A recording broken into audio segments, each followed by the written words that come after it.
What is up, everybody? Welcome to the first episode of Rivalry Review, where we bring the latest in New York Rangers and New Jersey Devils hockey. I am your host, Cameron Woolley, alongside my co-host, Luke Dolan. Hello, everyone.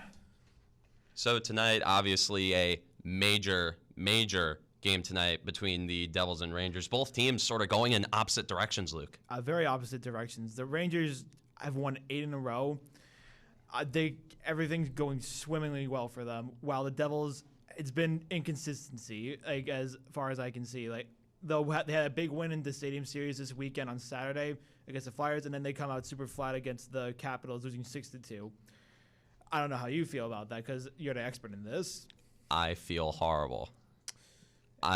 Long story short, I mean, they follow up this inexplicably put all together win in the Stadium Series at MetLife, a huge moment for this franchise. I mean, even looking back, like 10 years in the future, we're going to be looking back at that game as Devils fans. We're going to think, wow, that was a moment where the Devils fan base really showed up. They really showed out, and the team played not a perfect game because they let up 48 shots, but to a John Tortorella coach team. Yeah, John Tortorella, not exactly known for offensive pressure, but I speak from experience.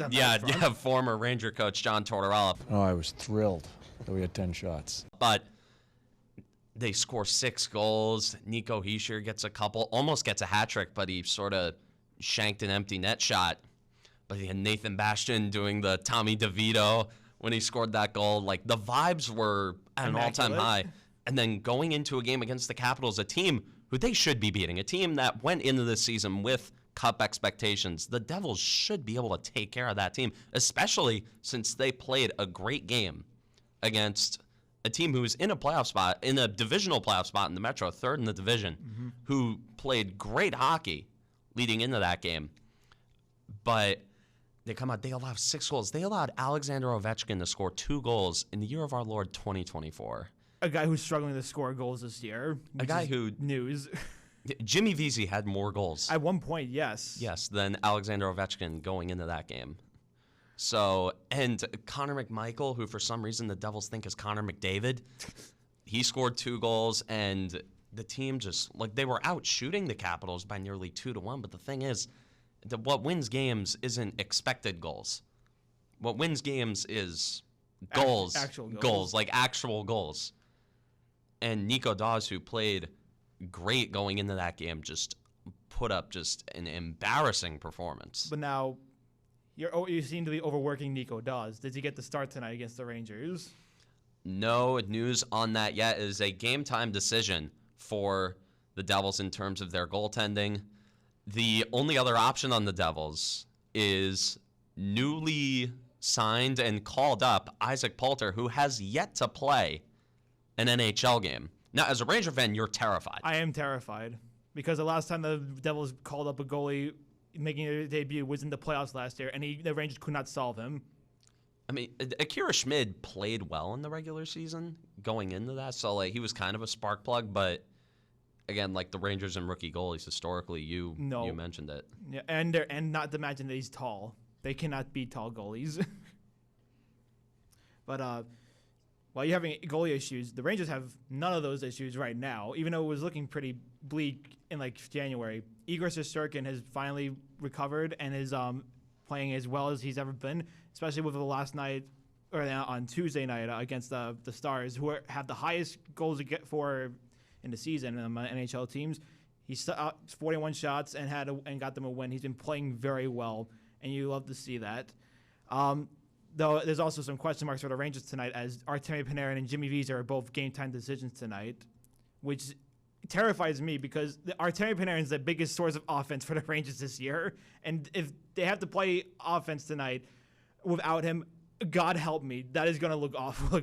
They're going to look lost tonight if that's the case. But in response to that, they call up one of their top prospects, Brennan Hoffman, who may or may not play given on how they look in warm-ups tonight.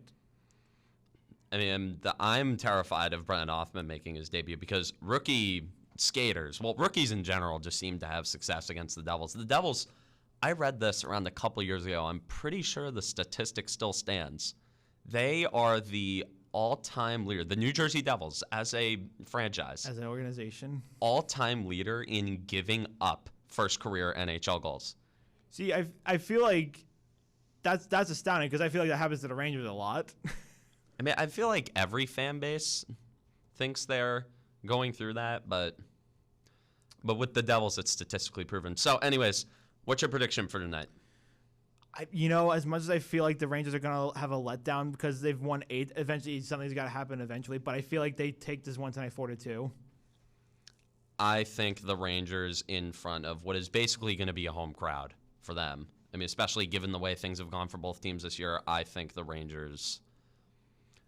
I could see it going either way, but I see the Rangers taking this in rather convincing fashion. I still have that feeling that they're going to have a letdown, but I still think they're going to find a way to win because they've been finding ways to win this entire stretch right now. All right, so we have our predictions for tonight. We have the roundup, and we have the show. So, anyways, this has been the Hudson River Rivalry Review from Luke Dolan. I'm Cameron Woolley, signing off. Thanks for watching.